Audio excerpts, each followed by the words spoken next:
The speculative portfolio.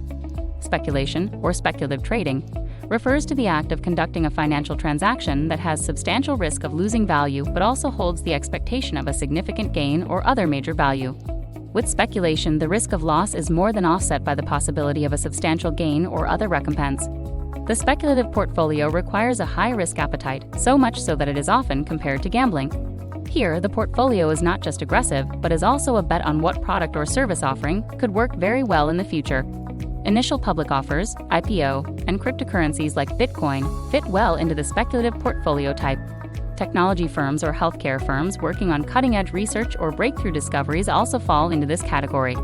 An investor who purchases a speculative investment is likely focused on price fluctuations.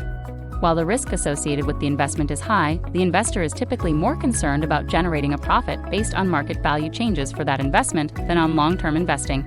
When speculative investing involves the purchase of a foreign currency, it is known as currency speculation. In this scenario, an investor buys a currency in an effort to later sell that currency at an appreciated rate, as opposed to an investor who buys a currency in order to pay for an import or to finance a foreign investment. Not every investor has such a high-risk appetite. Financial advisors recommend capping speculative assets in a portfolio at 10% or lower. Moreover, first-time investors must take a call prudently. It requires massive research and experience to know the companies you can count on to deliver phenomenal returns.